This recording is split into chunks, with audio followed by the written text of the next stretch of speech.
यवतमाळमधले काँग्रेसचे उमेदवार साहेबराव कांबळे यांनी अचानक आपला उमेदवारी अर्ज मागे घेतला आणि साहेबराव कांबळेंनी अर्ज मागे घेतल्यानं मवियामध्ये इकडे खळबळ उडाली आहे। मवियाकडे पूर्वीचं संख्याबळ नाहीये, त्यामुळे अर्ज मागे घेत असल्याची प्रतिक्रिया त्यांनी दिलेली आहे। तर साहेबराव कांबळे यांनी आपला अर्ज मागे घेतला। यवतमाळमधून ही महत्त्वाची घडामोड।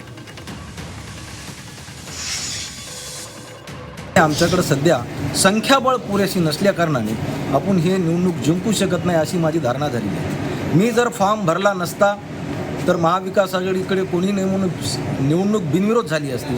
मी फॉर्म भरला आणि पुन्हा परत घेतला तरी माझ्यावर आलिकेशन झाले असते। ह्या तिन्ही बाबतीत किंवा महाविकास आघाडीनं फॉर्मच भरला नसता तरी महाविकास आघाडीचा अपमान झाला असता। साहेबराव कांबळे यांच्या भूमिकेनंतर काँग्रेस नेते संतप्त झाले। साहेबराव कांबळेंनी विश्वासघात केलाय आणि काँग्रेस नेत्यांनीही संतप्त प्रतिक्रिया दिली आहे। पक्षाला न कळवता त्यांनी अर्ज मागे घेतलाय। यवतमाळ विधान परिषद निवडणुकीतील काँग्रेसचे उमेदवार साहेबराव कांबळे यांनी आपला उमेदवारी अर्ज माघारी घेतला। संख्याबळ पुरेसं नाही असं म्हणत त्यांनी आपला अर्ज मागे घेतलेला आहे आणि यावरून काँग्रेसच्या नेत्यांनी संताप व्यक्त केलाय। उपेक्षित घटकाला न्याय देण्यासाठी अनुसूचित जातीतले उमेदवार काँग्रेसने दिलेला होता, मात्र कांबळे यांनी पक्षाचा विश्वासघात करणारे हे कृत्य केलेले आहे आणि हा लोकशाहीचा खून आहे। त्यांनी पक्षाच्या पाठीत खंजीर खुपसलेला आहे, अशी संतप्त प्रतिक्रिया काँग्रेस जिल्हाध्यक्ष सचिन नाईक यांनी दिली आहे। अत्यंत विश्वासाने काँग्रेस पक्षाने ही उमेदवारी दिली की उपेक्षित घटकांना त्यांचे प्रतिनिधी या सभागृहात गेले पाहिजे, म्हणून काँग्रेस नेतृत्वाने संवेदनेने विचार करून ही साहेबराव कांबळे यांना उमेदवारी दिली। परंतु पक्षाला कोणतीही सूचना न देता, पक्षाशी कोणतीही चर्चा न करता साहेबराव कांबळे यांनी हे जे कृत्य केलं आहे खरोखरच हे पक्षाचा विश्वासघात करणार आहे, पक्षाच्या पाठीत खंजीर खुपसणार आहे।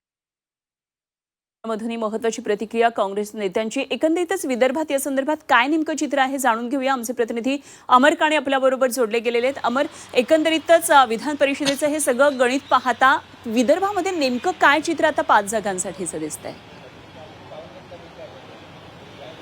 खरं तर चर्चा जी होती ना अनुपमा, जसं आता पण यवतमाळ दाखवलं तिथली चर्चा जास्ती होती, पण आता स्वतः काँग्रेसच्या उमेदवारांनी इथनं माघार घेतली आहे। त्यामुळे एक शिवसेनेचे दुष्यंत चतुर्वेदी यांना मोठा दिलासा म्हणता येईल आणि कारण की तिथे जे आहे ना ते भाजपाकडून भाजपा आणि राष्ट्रवादी अजित पवार पक्षाकडून एक उमेदवार बंडखोर असलेले उमेदवार उभे आहे। त्यामुळे एकूण चुरशीची लढत आहे। अजून एक अपक्ष आहे, पण आता काँग्रेसच्या उमेदवारांनी माघार घेतल्यामुळे दुष्यंत चतुर्वेदी यांना नक्कीच दिलासा आहे। आणि विदर्भात बाकीच्या ठिकाणी बघायला गेलात साधारणपणे भाजप विरुद्ध काँग्रेस अशीच थेट लढत आहे आणि सगळीकडे भाजपाचं पारडं किंचितसं जड आहे। अमरावतीला नक्कीच चुरशीची लढत झालं असते, समजा बाजोरिया मैदानात असते, पण तो संपूर्ण न्यायालयीन प्रक्रियेत गेलाय आणि सध्या त्यांना जो निर्णय होता, जो निर्णय अधिकाऱ्यांनी दिलेला होता तो स्टँड बाय ठेवलेला आहे कोर्टाने। त्यामुळे एकूणच तिथे सुद्धा भाजपा विरुद्ध काँग्रेस अशीच लढत आहे। बाजोरिया नसल्यामुळे कुठेतरी एक फायदा भाजपाला होताना दिसू शकेल, कारण की त्याची एक थोडी धास्ती भाजपाने घेतली होती। पण एकूण नागपुरात बघायला गेल्यास तर भाजपा विरुद्ध काँग्रेस, इथे भाजपाचं पारडं सध्या जड दिसत आहे। एक भंडारा गोंदियामध्ये रणनीती थोडीशी काँग्रेसकडून आखण्यात आलेली आहे। तिथून सध्या एक काँग्रेसचा उमेदवार जरी असला तरी 2 अजून अपक्ष उमेदवारांना समर्थन दिलं, तर नेमकं तिथे मैदानात कोण राहील आणि काँग्रेस कोणाला नेमकी पूर्ण ताकद पुरवेल त्याच्यावर राहील। आणि दुसरीकडे चंद्रपूरच्या लढतीकडे तर संपूर्ण राज्याचं लक्ष लागलंय, कारण की स्वतः सुप्रिया सुळे यांची व्याही लखानी तिथून मैदानात आहे आणि त्यांच्या विरुद्ध शैलेश अग्रवाल रणांगणात आहे। तिथे बाजू सध्या भाजपाचीच उजवी दिसलीय, पण सर्वत्र जे चित्र दिसतंय,